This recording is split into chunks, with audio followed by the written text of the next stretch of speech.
Maintenant, cette figure représente la répartition des coûts et on voit que le moteur principal des coûts est l'hébergement qui compte d'environ 50% des coûts.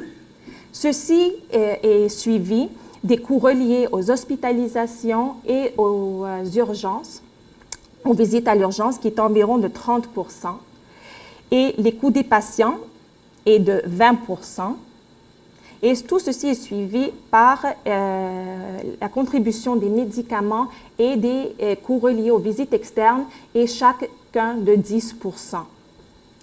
Maintenant, lorsqu'on a inclus les coûts de l'IPT, on a vu qu'à part du coût fixe que pour former les intervenants, les coûts du programme de l'IPT contribuaient seulement à 4% des coûts.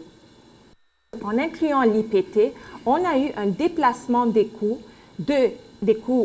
d'hospitalisation et d'urgence vers des coûts en externe, et ceci en n'augmentant pas les coûts totaux du système de santé.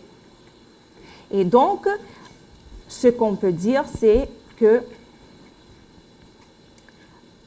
étant donné qu'on a un programme qui est efficace et qui augmente une qualité de vie pour les patients, comme on a vu ici pour l'IPT, si on propose l'IPT à plus de patients pour un plus longtemps, on va avoir plus de bénéfices au niveau du système de santé parce que, comme on a vu, les coûts fixes pour la formation vont être déjà considérés pour une X période de temps et qu'on va avoir un déplacement des coûts des hospices vers l'externe. Voilà. Je crois que c'était tout. Et voilà quelqu'un, si vous voulez juste avoir plus d'informations, l'article était présenté dans le Journal Mental Health Policy and Economics en 2006.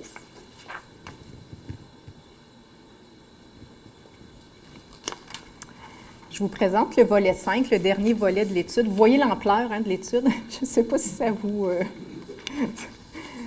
ça fait beaucoup là, en même temps. Là, on a essayé de vous simplifier ça, mais c'est une étude qui était fort intéressante justement à cause de l'ensemble de ces volets-là. Donc, le dernier volet, qui était de comprendre l'influence des contextes maintenant, on s'est rendu compte qu'il y avait un contexte idéal quand même pour la mise en œuvre de l'IPT.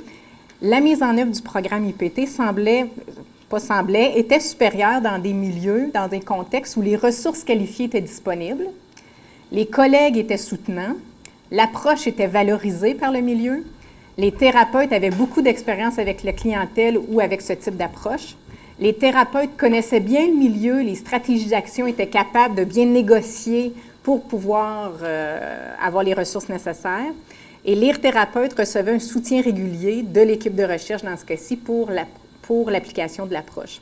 Donc, vous allez me dire, ça va un peu de soi, mais l'ensemble des analyses qu'on a fait nous a clairement identifié ces facettes-là. Il est bien entendu qu'un milieu où les médecins psychiatres ne croyaient pas à l'approche, les collègues non plus, ils disaient « Ah, ça, c'est le triple de l'ergothérapeute, je ne sais pas trop ce qu'elle fait, là, mais... et qu'en même temps, si elle partait en maternité ou d'un autre congé, les ressources n'étaient pas remplacées et qu'on n'avait pas d'autres ergothérapeutes qualifiés à l'IPT puis qu'on n'avait pas prévu le coup et que c'était un jeune thérapeute qui commençait, bien, on voit très bien là, que l'application risquait d'avoir une conséquence sur l'application de l'approche. Donc, c'est des choses qu'on connaît, mais c'est intéressant de voir par des recherches qualitatives qu'on arrive à ces conclusions-là. Donc, si on veut mettre en place une approche IPT dans les milieux, bien, il faut réunir des conditions gagnantes. Et c'est sûr que d'avoir des thérapeutes expérimentés qui peuvent travailler avec des plus jeunes thérapeutes, d'avoir plusieurs thérapeutes formés qui permettent un certain roulement, de soutenir cette pratique-là comme médecin psychiatre, mais aussi comme autres membres de l'équipe, ça peut faire la différence, là. Ici, je vous ai détaillé un peu ces conclusions-là. Comment on arrive à faire des conclusions comme ça quand on fait de l'analyse qualitative?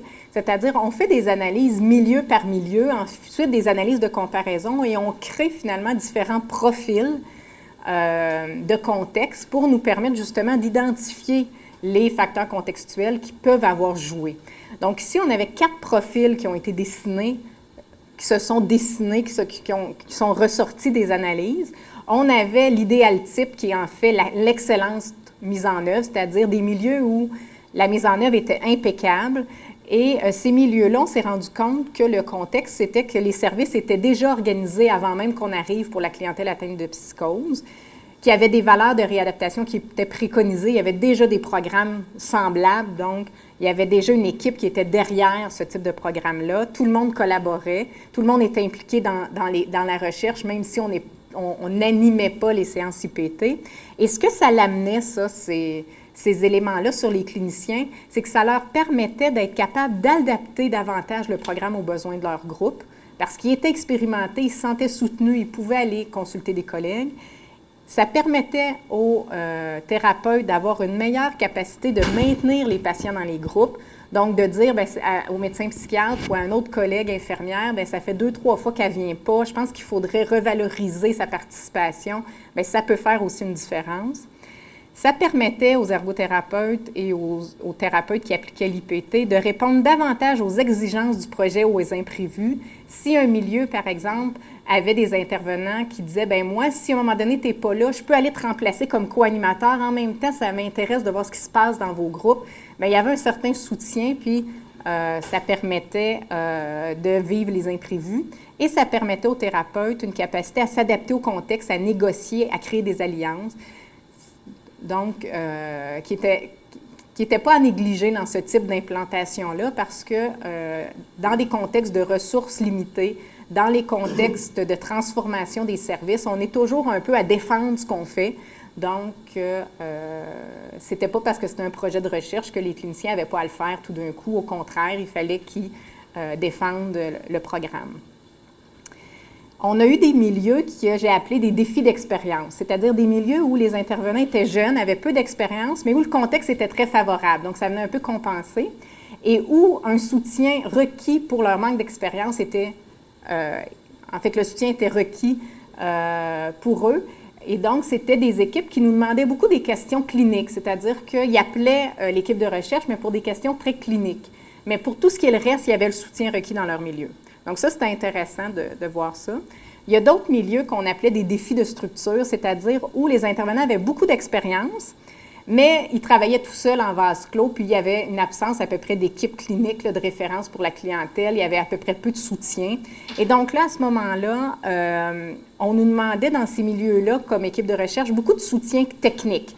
C'est-à-dire, bien là, je vais être en vacances 2 semaines. Si je veux maintenir le programme, pensez-vous qu'on peut aller chercher une stagiaire en ergo? Et il adressait ces demandes-là à l'équipe de recherche.